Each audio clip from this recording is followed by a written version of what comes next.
আজকে আমরা যেটা আলোচনা করব তা হলো কনস্ট্রাকশন অফ হিস্টোগ্রাম।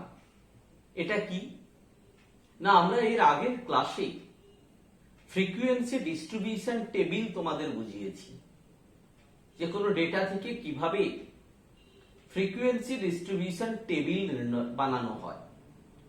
তো সেই ট্যাবুলেশনের পরে সেই ডেটা থেকে, সেই ফ্রিকোয়েন্সি থেকে আমাদের যা করতে হবে তা হলো ডায়াগ্রামেটিক রিপ্রেজেন্টেশন।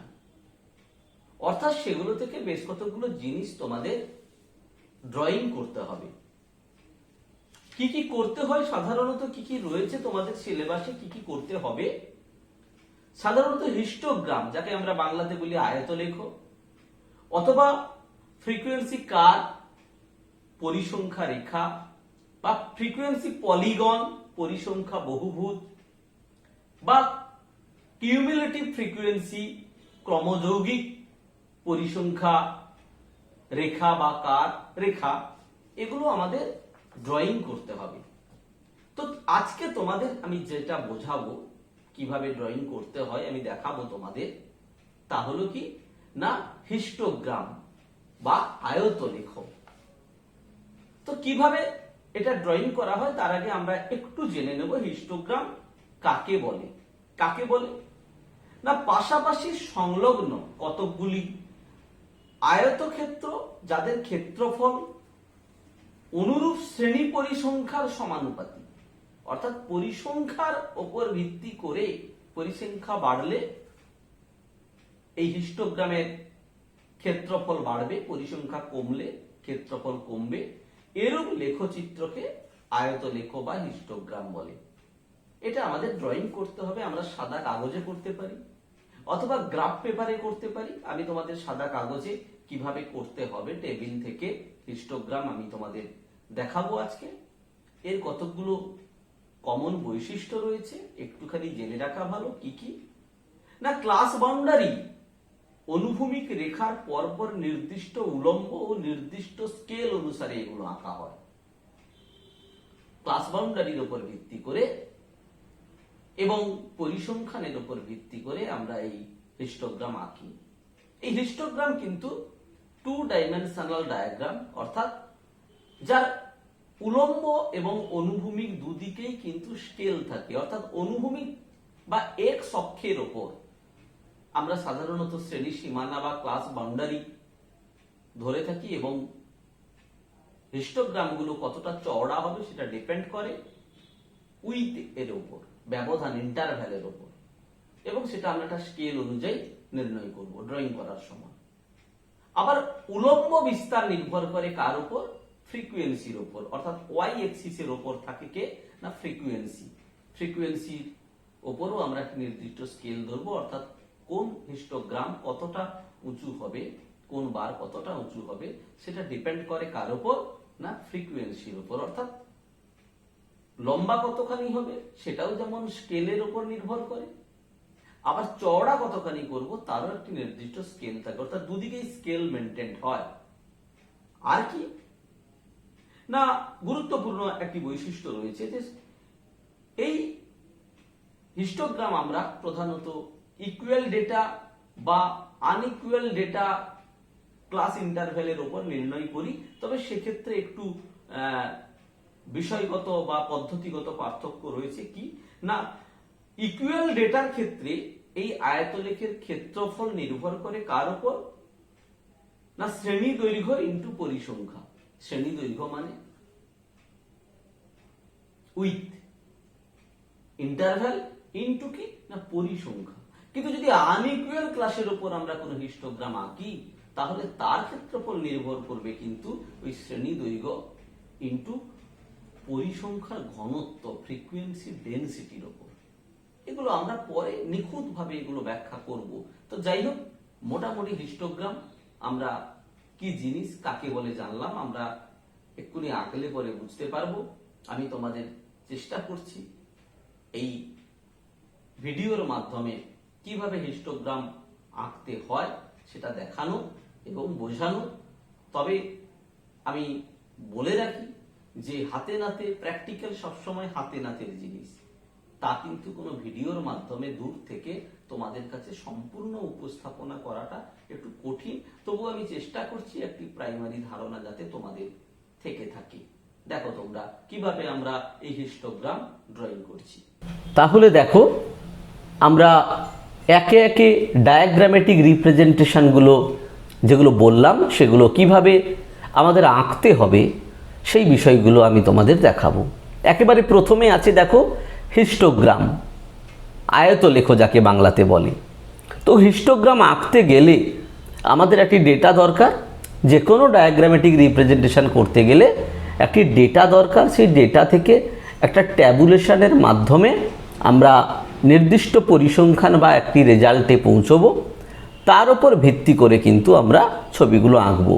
তো দেখো প্রথমেই কোনো একটি ডেটা ধরো দেওয়া আছে। এই ডেটা তোমাদের দিয়ে আমি আগে করিয়েছি। দেওয়া আছে কি না, given the following score obtained from an application of spelling test on a group students of class 4. Class 4-এর 50 জন ছাত্রছাত্রীর কোনো কিছু একটা স্পেলিং টেস্টের স্কোর দেওয়া রয়েছে।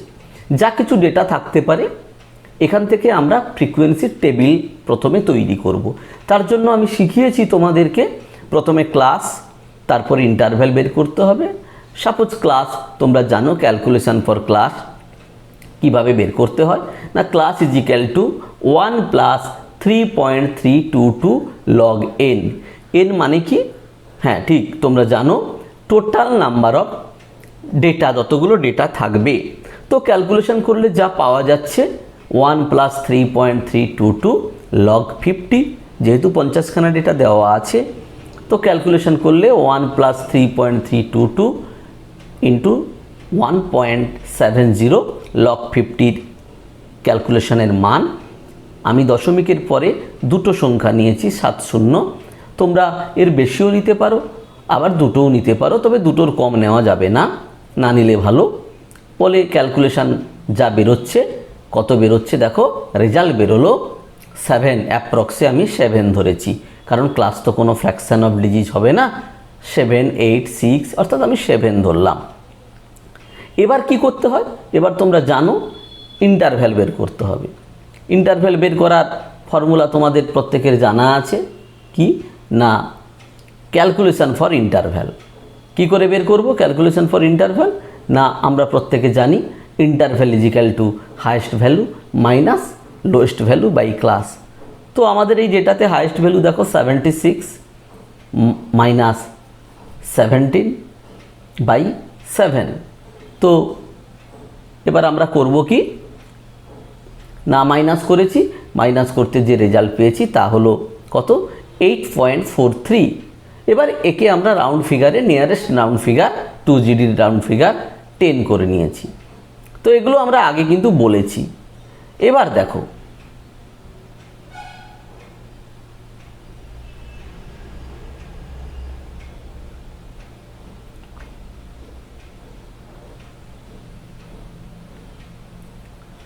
এবার আমরা সরাসরি ফ্রিকোয়েন্সি টেবিলে যাচ্ছি। টেবিল কিন্তু তোমরা দেখো আগে কিন্তু এই টেবিল করেছিলে। কি টেবিল না, দেখো ক্লাস লিমিট, তার লোয়ার এবং আপার, আমি আরেকবার বলছি, ক্লাস বাউন্ডারি, তার লোয়ার আপার, উইথ বা ইন্টারভ্যাল, ট্যালিমার্ক, ফ্রিকোয়েন্সি। এবার আমরা ক্লাসগুলো করে নিয়েছি, আমি ডিটেলসে যাচ্ছি না। 15 to 24, 25 to 34, 35 to 44, 45 to 54, 55 to 64, 65 to 74 এবং 75 to 84। এবার আমি 1 এখানে অভাব ছিল, আমি মাইনাস করেছি 0.5, আর এর সাথে আপারের সাথে প্লাস করেছি 0.5। এগুলো ডিটেলস বলছি না, কারণ আমি আগের ক্লাসে ফ্রিকোয়েন্সির টেবিল ক্যালকুলেশন করার সময় এগুলো শিখিয়েছি, তাই এগুলো কিন্তু আমি সংক্ষেপে বলে যাচ্ছি। এই করে আমরা ক্লাস বাউন্ডারিগুলো পেয়েছি, অর্থাৎ লোয়ারের সঙ্গে 0.5 মাইনাস করেছি প্রত্যেকটি লোয়ারের সাথে, আর প্রত্যেকটি আপারের সাথে 0.5 প্লাস করেছি। তো আমরা ক্লাস বাউন্ডারি পেলাম। স্বাভাবিক কারণে এগুলোর প্রত্যেকের মধ্যে ব্যবধান হচ্ছে 10 করে, এবং সেই মতো করে ট্যালি মার্ক দিয়েছি এবং সেই মতো করে ফ্রিকোয়েন্সিগুলোকে আমরা লিখেছি 4, 9, 9, 14, 7, 6 এবং 1 এবং আমরা সামেসাম করে দেখে নিয়েছি যে 50 হয়েছে। খুব গুরুত্বপূর্ণ বিষয়, এটাই ফ্রিকোয়েন্সির টেবিল বলে। এই টেবিল কিন্তু আমরা আগে করেছি, শিখিয়েছি। এবার এই টেবিলের ওপর ভিত্তি করে আমরা হিস্টোগ্রাম আঁকবো। দেখো হিস্টোগ্রামটি কিভাবে আঁকা হয়েছে না, এই দেখো এইভাবে হিস্টোগ্রাম তোমাদের আঁকতে হবে। কিভাবে আঁকা হয়েছে আমি সেটা তোমাদের দেখাচ্ছি। তোমরা প্রথমে কি করবে, একটি লাইন টেনে নেবে। মোট কতগুলো ক্লাস আছে না, 7টা ক্লাস রয়েছে। তো তোমরা অ্যাটলিস্ট 8 সেমি একটা লাইন টেনে নেবে বা 7 সেমি টানলেও হবে। এই যে অনুহরাইজেন্টালি একটা লাইন টেনেছি এবং একটি ভার্টিক্যাল লাইন টানবে বাম দিকে। দেখো এই যে একটা ভার্টিক্যাল লাইন টেনেছি। এবার কি না 1 সেমি করে, অন্তত কোনো মাপ নির্দিষ্ট নেই, তুমি যা কিছু নিতে পারো। আমার টোটাল ক্লাস হচ্ছে 7খানা। 7টা ক্লাসের মধ্যে আমার কতগুলো ক্লাস বাউন্ডারি রয়েছে না, একটু ব্যাকে গিয়ে যদি টেবিলটা দেখি, ক্লাস বাউন্ডারি দেখো এই যে এখান থেকে স্টার্ট করবে। 1, 2, 3, 4, 5, 6, 7, 8, 8খানা। মানে যদি আমি 7 সেমি লাইন টানি তাহলে আমি 8খানা পয়েন্ট পাবো। আমি এখানে ব্রেক করেছি, কোনো প্রয়োজন নেই, না করতে পারো একেবারে এই জায়গা থেকে 7 সেমি লাইন টেনে নিতে পারো। তাহলে 7 সেমি লাইন টানলে 1 সেমি করে যদি আমি এখান থেকে বিন্দু নিই, আমি এখান থেকে নিয়েছি, যদি নিই তাহলে আমি 8খানা বিন্দু পাবো। প্রত্যেকটি বিন্দুতে আমি ক্লাস বাউন্ডারিগুলো লিখে নেব। একেবারে প্রথম ক্লাসের লোয়ার থেকে স্টার্ট করব, শেষ করব কোথায় না লাস্ট ক্লাসের আপারে গিয়ে শেষ করব।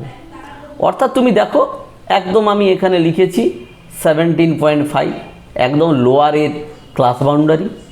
তারপরে দেখো 24.5, 34.5, 44.5, 54.5, 64.5, 74.5 এবং লাস্ট ক্লাস এখানে লিখব 84.5। অর্থাৎ মোট বিন্দু হলো 1, 2, 3, 4, 5, 6, 7, 8। আমার 8খানা ক্লাস বাউন্ডারি আছে। এবার একদম বাম দিকের যে একটি উলম্ব লাইন টানবো ওপরের দিকে, কত দূর পর্যন্ত এই লাইনটি টানবো না, আমি ফ্রিকোয়েন্সি দেখব। আমার ফ্রিকোয়েন্সি হাইয়েস্ট ছিল কত না 14। টেবিলে তোমরা লক্ষ্য করবে 14 হাইয়েস্ট ছিল। তো আমি 1 সেমি ইজিক্যাল টু যদি 1 ফ্রিকোয়েন্সি ধরি তাহলে 14 সেন্টিমিটার অ্যাটলিস্ট ওপরের দিকে উঠতে হতো। অনেকটা বেশি হয়ে যেত, আমার খাতাতে না ধরতে পারতো, তাই আমি 1 সেমি ইজিক্যাল টু 2 ধরে নিয়েছি। এই যে দেখো 2, তাহলে 1 সেমি সমান 2, তাহলে 2 সেমি সমান 4, 6, 8, 10, 12, 14। এই এক ঘর বেশি নিতে পারি, নাও নিতে পারি। আমি এই পর্যন্ত টেনেছি, অর্থাৎ 8 সেমি লাইন টেনেছি, 16 পর্যন্ত লিখেছি। এরা কারা? এরা হচ্ছে ফ্রিকোয়েন্সি। আর নিচে কাকে লিখতে হলো না ক্লাস বাউন্ডারি। তো স্বাভাবিক কারণে এই স্কেল দুটো আমি নিচে মেনশন করে দেব। কি না হরাইজন্টাল স্কেল মানে এই অনুভূমিক স্কেল কত ধরেছি না 1 সেমি। এটা এই ধরো এই দূরত্বটা আমি 1 সেমি করে নিয়েছি, প্রত্যেকটির ক্ষেত্রে সমান, যেহেতু এটা ইকুয়াল ক্লাস ইন্টারভ্যালের ডেটা, তাই 1 সেমি টু 10 উইথ ধরেছি আমি। দেখো 10 করে ব্যবধান আছে, আমার তো উইথ 10 ছিল, তাহলে 1 সেমি টু 10 উইথ। এটা এক্স অক্ষের স্কেল।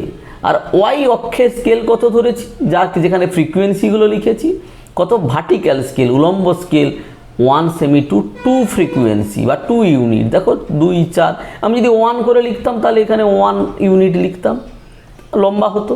আমি যদি এখানে আরও ছোট করতে চাইতাম, এখানে 3, 6, 9 যা কিছু লিখতে পারতাম, আমি 2 করে ধরেছি। এইভাবে কাঠামোটা প্রস্তুত করা হলো, অর্থাৎ এক্স এবং ওয়াই দুটো অক্ষ আমি তৈরি করলাম, দুটো অক্ষে দুটো স্কেল ধরলাম। এই কারণে দুদিকেই স্কেল থাকে বলে এই হিস্টোগ্রামকে কি বলা হয় না 2 ডাইমেনশনাল ডায়াগ্রাম। এবার আমরা খুব সহজ হিস্টোগ্রামগুলো আঁকবো। তাহলে প্রথমের ফ্রিকোয়েন্সি কত ছিল না আমরা টেবিল থেকে দেখে নিই না 4 ছিল প্রথম ফ্রিকোয়েন্সি। তাহলে আমরা কি করব না প্রথমে দেখো এই যে ক্লাস আছে এখান থেকে 4 সেমি লাইন টেনে দেবো সোজা। আমরা সেট স্কোয়ার ধরে বা যদি গ্রাফ পেপারে আঁকি তাহলে তো শুধু স্কেল ধরলেই হবে। দেখো 4 পর্যন্ত গিয়েছি, আমি একটা লাইন টানলাম। পরে একটি এখানে যাব পরের ঘরে কত আছে দেখে নেব, না 9 রয়েছে, তাহলে আমি কি করলাম, না এখান থেকে 9 টেনে দিলাম। সোজা একখানা করে আমি এটা সহজে শেখাচ্ছি, পুরো লাইনগুলো টেনে দেবো। তারপরেও ফ্রিকোয়েন্সি 9 আছে, 9 টেনে দিলাম। তারপরে ফ্রিকোয়েন্সি কত আছে,